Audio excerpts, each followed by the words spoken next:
Welcome to the Fear and Greed Business News Afternoon Report for Wednesday, the 27th of November, 2024. I'm Sean Aylmer.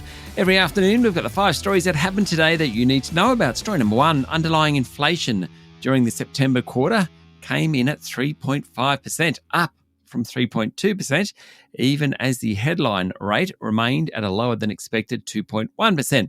The difference between the underlying rate, 3.5%, and the headline rate, 2.1%, primarily reflects the energy rebates being paid by state and federal governments. Now, all this isn't great news for those hoping for interest rate cut, but it didn't stop the local share market rising today. It closed up 0.6% to 8,407 points. Consumer discretionary stocks led the way, although all 7 sub-indices were higher. Commonwealth Bank lost ground yesterday, but today was up more than 1.5%. Fortescue Metals Group, Goodman, Telstra and Aristocrat Leisure all ended 1% higher. BHP, Rio Tinto, Woodside and Macquarie were lower. But it's AGM season, a bunch of them still being held. City Chic Collective fell more than 25% after the retailer provided a trading update at its AGM. NRW Holdings, the resources and infrastructure contractor, it had an AGM. It recorded a first strike against its executive payments. And HMC Capital rallied 2% after the fund manager upgraded its earnings outlook.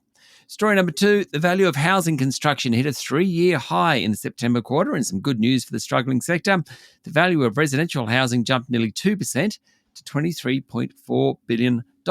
We haven't seen that since 2021. And that was when the government pandemic payments were supporting the sector. There's also a jump in construction engineering. It just shows the boom in federal and state infrastructure spending, really. On an annual basis, building activity has been concentrated in the non-residential sector, things like infrastructure, while dwelling construction, new homes, has been flat, even though more houses are needed. It suggests the economic growth rate for the September quarter will come in the low ones, though still a fair bit to feed into that number. September quarter GDP is due out next week.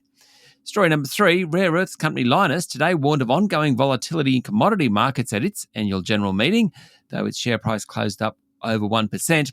The West Australian miner is our biggest rare earths producer. In fact, it's the biggest rare earths producer outside China. At the AGM, it said market volatility was contingent on what happens in China.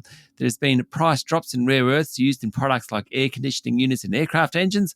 Also, the slowdown in electric vehicle sales have hit prices.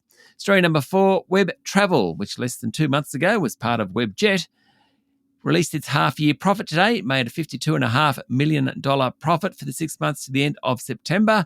The news sent its share price up 13%, the best on the day for the top 200 stocks. 2 months ago, Web Travel demerged from Webjet. It now trades brands like WebBeds. It's a B2B business, whereas Webjet, what's left over, is the B2C business. The WebBeds business is going well. Bookings were up 22%. Last half to 4.3 million. There's growth across regions. The company upgraded its full year result as well. It also announced a 150 million share buyback. That was enough to send its share price much higher.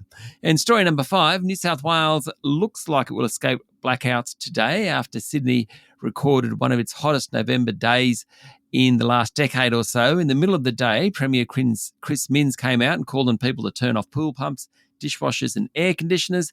He wanted as little use as possible between 3 p.m. and 8 p.m. as temps hit the mid to high 30s. We're in the middle of that 3 p.m. to 8 p.m. time, and so far, so good. A surge in consumption alongside outages at 4 units along the East Coast means supply at the moment is very tight. The Australian Energy Market Operator said there are insufficient reserves in terms of generation across the day. It used its emergency powers to talk to industry to reduce demand. Well, hopefully they'll reduce demand. That's it for the afternoon report for Wednesday, the 27th of November, 2024. Don't forget to hit follow on the podcast and find Fear and Greed on LinkedIn, Instagram, X, TikTok and Facebook. Join Michael Thompson and I tomorrow morning for the Fast 5 by Fear and Greed. The top 5 business stories you need to know in just 5 minutes. I'm Sean Aylmer. Enjoy your evening.